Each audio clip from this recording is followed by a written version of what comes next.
Jadi nasi goreng nasi goreng biasa.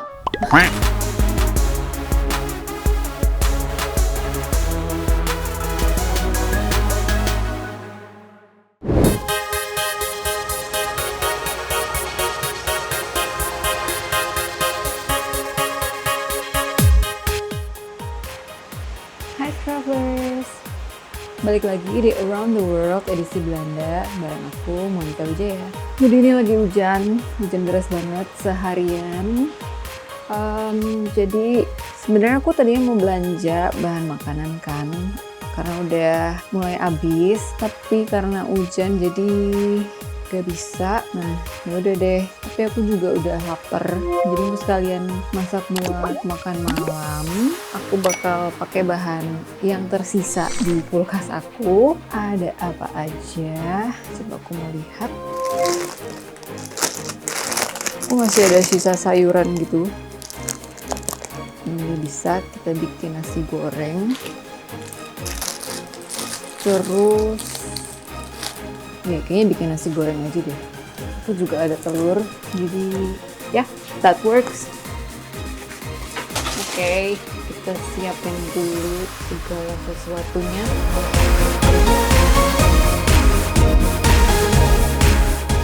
Nasi goreng itu kan perlu bawang. Nah ini bawang putihnya ukurannya kecil banget sih menurut aku ya. Ini segini.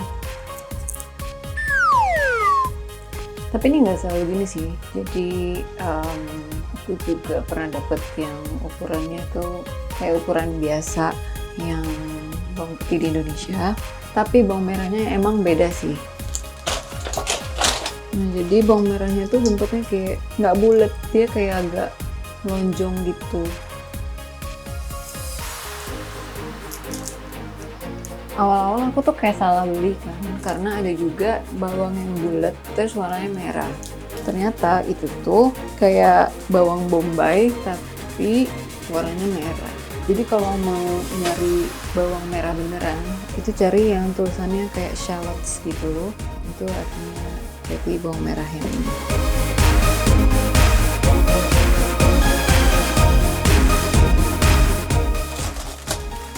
Nah ini tuh sebenarnya di supermarket gitu dia ada sih jual sayur yang utuh gitu ya. Ini kan misalnya kayak ada kol, ya ada juga dijual kayak kol gede gitu.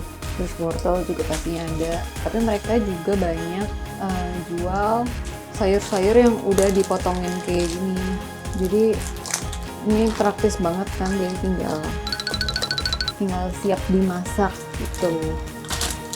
Oh iya, sama ini juga beberapa produk tuh ada label gizinya gitu loh. Jadi ada kayak A, B, C, D, E. Nah kalau misalnya A itu berarti dia sehat gitu ya, berarti secara nilai gizi itu bagus. Terus kalau E itu berarti yang paling nggak sehat. Sebenarnya bukan paling nggak sehat sih.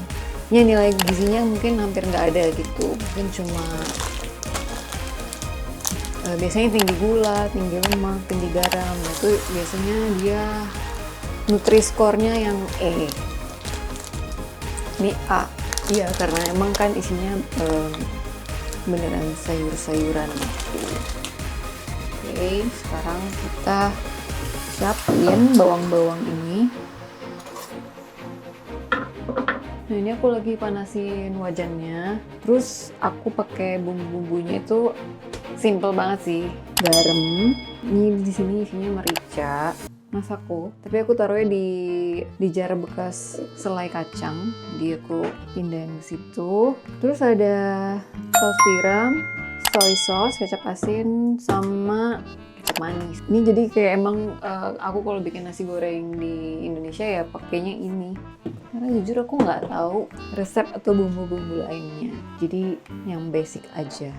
Salfok sih, ini emang garamnya gede banget. Jadi ini berapa sih? 1 kilo ya? Iya kayaknya ini 1 kilo. Dari awal sampai sekarang aku nggak habis-habis. Ya iyalah. Karena ini emang banyak banget. Tapi ini murah banget. Segini tuh cuma, kayaknya kemarin nggak nyampe 1 euro sih. jadi nggak sampai 20.000. Oh iya, aku juga pakein telur.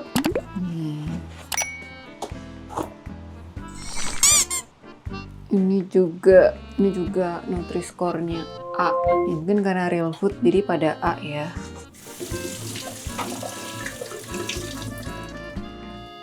Terus yang aku notice, nggak tahu sih, di setiap telur tuh ada kayak cap stempel kayak kode-kode gitu. Tapi aku nggak tahu artinya apa. Tapi ada. Oke, sekarang kita tambahin minyak dan sutil. Oke. Kita taruh minyaknya.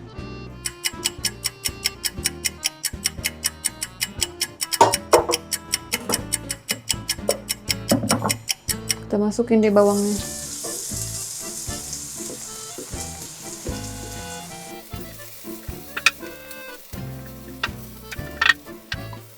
Nah, aku sejak pindah Belanda itu selalu masak masakan Indonesia. Jadi lucunya itu gitu sih. Bedanya pas masih di Indonesia, aku kalau masak biasanya pengen coba masakan-masakan Western, misalnya kayak spaghetti, fettuccine gitu kan. Tapi pas nyampe sini aku belum ada sama sekali masak makanan dari Western.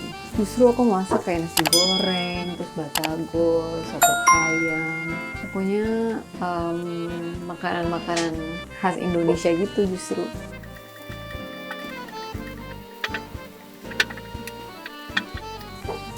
Dan emang masakan kita itu lumayan butuh effort buat masaknya, karena kan banyak banyak rempah-rempahnya, banyak bumbu-bumbunya gitu. Jadi emang agak tricky kalau misalnya mau masak setiap hari gitu kan.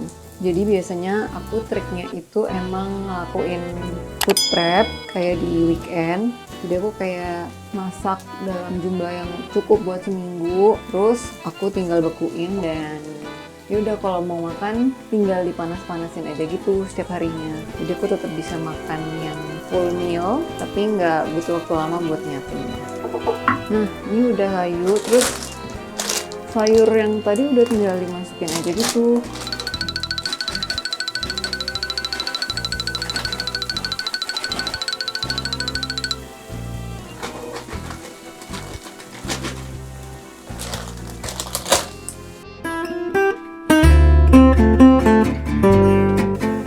Bedanya lagi nih yang aku lihat-lihat, kalau di Belanda itu mereka itu full mealnya atau kayak cook mealnya itu lebih ke makan malam atau dinner. Jadi kan gini, kalau di Indonesia sarapannya bisa apa aja sih ya, bisa yang tapi biasanya porsinya kecil gitu kan, entah roti atau buah atau yang berat-berat juga bisa sih ya. Tapi pokoknya kalau makan siang porsi kita tuh selalu yang berat gitu kan, yang full meal, jadi nasi dengan lauk-lauknya. Terus yang malam biasanya porsinya lebih sedikit tuh. Nah, kalau di sini mereka itu makan siangnya emang roti doang gitu, jadi sandwich. Dan biasanya mereka roti terus dikasih keju, bisa pakai hummus gitu. Habis itu udah tinggal dimakan. And that's it. Itu mereka udah makan siang. Terus makan malamnya yang bisa mereka beneran bisa masak yang proper gitu, warm meal gitulah. Katanya sih karena emang mereka nggak ada waktu buat nyiapin makanan yang full untuk kayak istirahat lunch gitu. Karena istirahat makan siangnya itu cuma 1 jam, jadi it's not possible kalau masih pulang dan mesti kayak masak yang banyak atau masak yang kompleks gitu. That's why mereka ya udah tinggal roti, keju, roti lagi, jadi tinggal dimakan.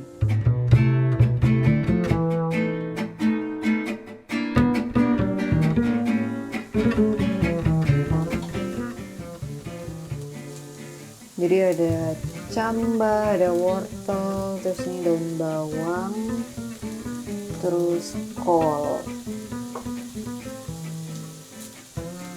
Itu semua dalam satu bungkus, tinggal cemplung.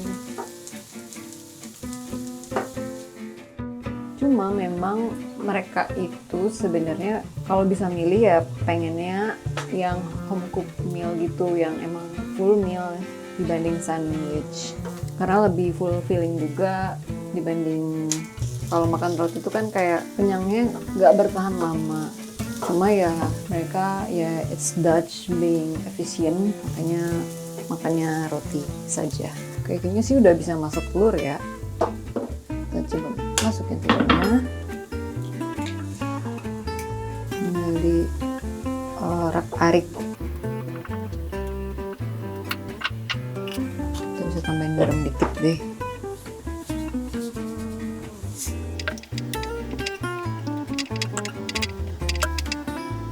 Oh iya, karena sejarah kita dulu tuh deket ya, Indonesia dan Belanda. Jadi sama juga di Belanda itu kan juga lumayan banyak orang Indonesianya. Nah jadi di sini tuh lumayan banyak juga yang jual makanan fusion Indonesia gitu. Mereka tahu kayak nasi goreng, bakmi goreng gitu. Cuma emang rasanya beda banget sih sama how we do it gitu. Aku pernah cobain sih beberapa kali, sangat jauh dari bagaimana nasi goreng kita yang sebenarnya, tapi itu standarnya bagi mereka, itu rasanya kayak gitu. Yang pasti sangat, menurut aku waktu itu rasanya bland banget, kayak kurang bumbu, kan kita emang biasanya yang bold, ya bahkan untuk nasi goreng kita kan ya kayak banyak banget gitu kan kondimennya. Mereka tidak. Nah terus biasanya mereka makan nasi goreng atau bakmi goreng itu dipadaninnya sama bumbu sate. Jadi gitu deh. Dan bumbu satenya pun juga jauh lah dari bagaimana yang kita punya gitu di Indonesia. Tapi ya mungkin gitu kan, emang udah menyesuaikan sama lidah lokal kali ya. Kan kita juga kalau makanan-makanan khas luar negeri kalau di Indonesia juga pastinya udah disesuaikan dengan lidah kita. Jadi ternyata begitu rasanya.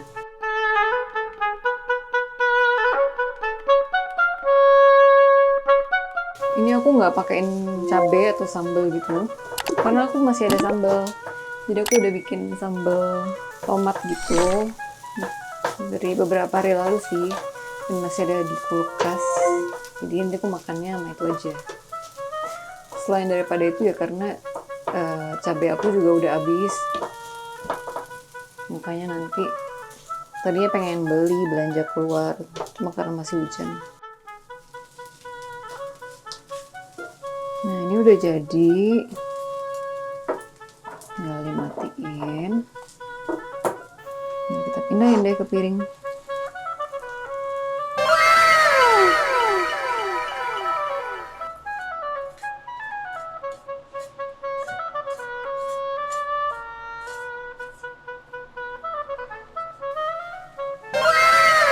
Jadi nasi goreng